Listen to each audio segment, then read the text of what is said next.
Hello again, friends, and welcome back to the next installment of the breakdown of the Girard-Perregaux Sea Hawk. In previous videos, I've highlighted the overall build-up and design of the actual piece itself. I then subsequently looked at the dial and the movement. I've also focused on the bezel and the casework that goes to manufacturing and making up the Girard-Perregaux Sea Hawk. But today's focus is really going to look at the rubber strap that comes with the model. Now, the Sea Hawk itself, it's available in a variety of strap options. You have the leather options as well as the all stainless steel versions, but this particular one I opted for the rubber strap.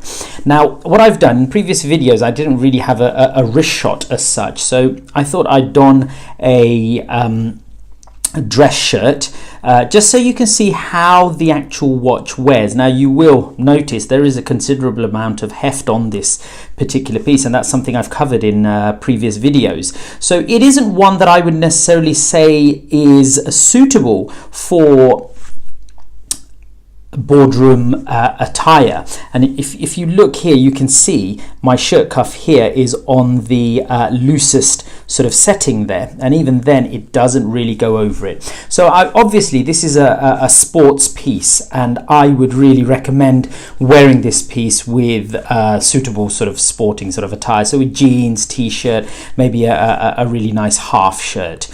So the focus today, as I've mentioned, is on the actual strap construction. So I'll be looking at some of the aesthetics, some of the detailing, and the mechanism as well behind the actual piece. Now, it does actually wear really nicely.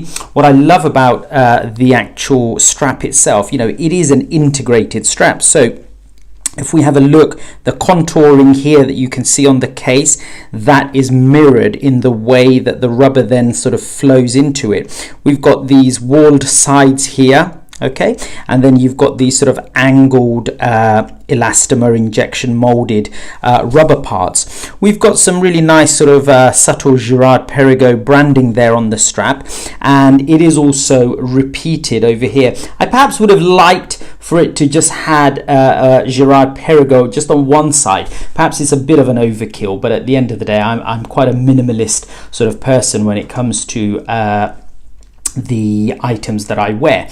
Now, if I take off the actual strap, we can see here, you press these two buttons and they come off. I've still got a sticker left on here, which I will remove for you now. Okay, and that reveals quite subtle Girard-Perregaux branding there. And if we just have a look at the strap there, I haven't really sort of, you know, cleaned it up a great deal because I wanted to show it in its sort of worn state, if you like. And we can see how nicely it sort of tapers, okay, to quite a fine size here. I think this is probably goes down to about 15 millimeters there. But I really like when you sort of catch the watch in certain sort of positions. If I show you there against the white background, I really love how these sides actually angle out, and how they then sort of go in a little bit more and then sort of raise up again. Just gives it the really nice sort of profile when you're looking at the watch, or when just someone catches it in a different position. The rubber itself, it is vulcanized rubber, so it's very much a natural compound, manufactured in Switzerland as well. So, you know, you're not getting anything that is manufactured outside of Switzerland, lending itself to that 100% made in Switzerland branding there. Friends, are you enjoying the video so far? If so, please consider liking and subscribing, and please let me know if there's anything I can improve for your viewing content. The actual clasp itself, well, it obviously is a butterfly deployant clasp, and it clicks nicely into position. as you can see there. You press these two buttons and then it opens up. I really like the styling of the metal pieces here. This almost reminds me of sort of an architectural feature that you'd often find in sort of Grecian or Roman buildings, the tops of them. So it has this very much sort of a neoclassical sort of look to it, and we can see the GP branding there is quite deeply engraved in. The other thing that I really like about this watch, there is a very minimal amount of polishing to it. Now, usually some watches are sort of overkilled with a high degree of polishing, but there's actually very minimal surfaces that are polished. The only one that I can catch that is polished is on the actual strap itself. So you can actually see we've got some polishing on the thumb sort of depressing buttons, and then we have, I don't know if my camera is going to do it justice, but we just have a flash of sort of polishing there, and pretty much the rest of it is all brushed. The actual metal part of it is a stainless steel, but I've got to say, my absolute favorite feature of this watch, originally I thought that these two buttons that I'm pressing were going to be spring loaded, so there were going to be some springs in here, but in actual fact it's not. The way that Girard-Perregaux have manufactured this, it's basically these two pieces of metal.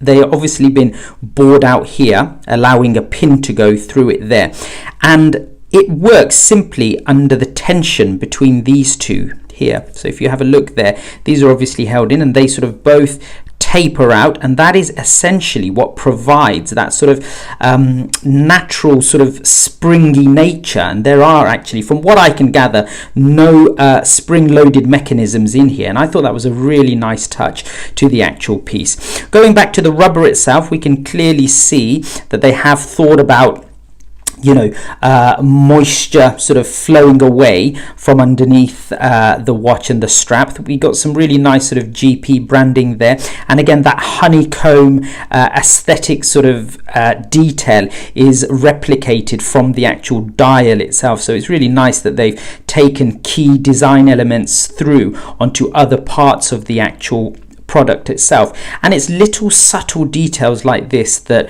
really, in my opinion, and that is obviously subjective, really makes this particular piece stand out. So I hope you've enjoyed the further sort of the breakdown of this really gorgeous piece.